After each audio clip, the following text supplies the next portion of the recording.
जिससे कि आप लोगों के मन में जो बैठी हुई थोड़ी सी डस्ट या क्या गंदगी, वो आज बिल्कुल क्लियरिटी साफ कर देता हूँ। चलिए, मेरे जो वीडियो बनते हैं जरूरी नहीं कि मैं बोर्ड पर खड़े होकर मार कर लेकर ही पढ़ाऊं। क्यों? क्योंकि ज्ञान का मतलब ये नहीं होता कि बोर्ड पर ही हम पूरे ज्ञान को कुरे दें। ज्ञान का मतलब ये होता है कि जब हम किसी चीज को प्रैक्टिकली करके देखते हैं, हमारे दिल को मन को ठेस पहुंचती है, तब उससे पता चलता है कि हमको क्या सीख चाहिए। ठीक है ना? सीख। चलिए, आज हम आपको एक कहानी बताने वाले हैं जिससे आप बिल्कुल क्लियर समझ जाएंगे कि हम क्या कहना चाह रहे हैं। किसी भी पात्र का या मतलब किसी भी लोगों का मैं नाम नहीं लूंगा, मैं केवल एक कहानी को सारांश में प्रदर्शित करूंगा। ठीक है ना? आप उससे समझिए। किसी गांव में एक गरीब परिवार रहता था। उनके दो बच्चे थे और माता पिता बूढ़े थे। ठीक ना? दो बच्चों में से एक बच्चा जो था बड़ा वाला, वो बोला मैं परदेश कमाने जाऊंगा, और छोटा वाला उन्हीं के साथ में रहता था, माता पिता के साथ में। छोटा वाला जब कुछ काम वाम करता, घर परिवार का पालन पोषण करता। बड़ा वाला जो लड़का था बाहर कमाने लगा, पैसा एकत्रित करने लगा। वहां से आता, कुछ पैसे माँ को दे देता, बाद बाकी अपने अकाउंट में रखने लगा। धीरे धीरे धीरे धीरे जब वो थोड़ा मजबूत हो गया पैसे से, जब बाहर से आता, तब उसकी माँ ना, जो गरीब लड़का था ना, घर पे रहता था, वो माँ की केवल सेवा किया करता।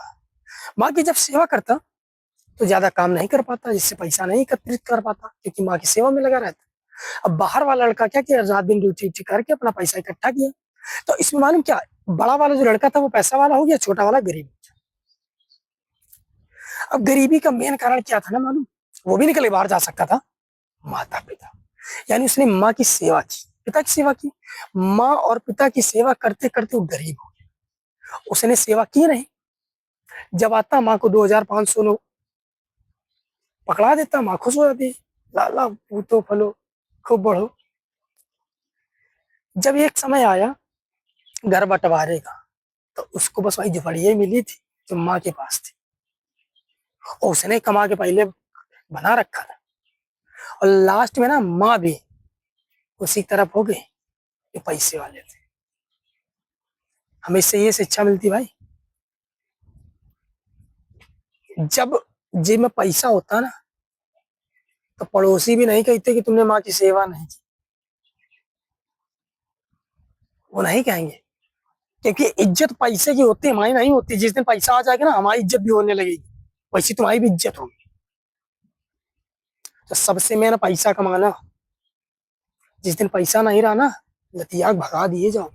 इज्जत नहीं होती गरीब आदमी की, इज्जत उसी की होती जिसके पास पैसा होता। समझ में आया? अगर तुम गरीब हो ना, तो समझो बेशरम हो।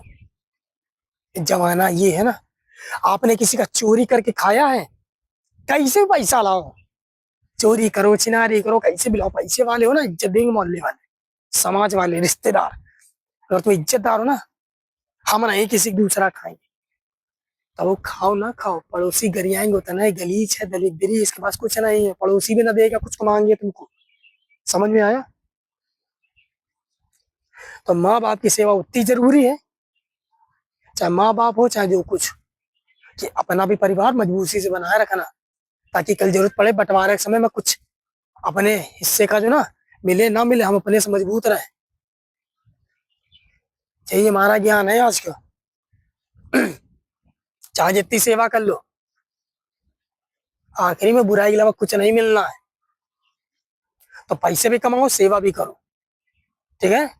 ताकि आगे चल के सबका बराबर बनता रहे। सोचे मम्मी की गोड़ दबाएंगे जीवन भर, तो गोड़ा ही मिलेगा। समझ में आया? हमारे वीडियो ऐसे ही बनते, बेतुक के। समझ में?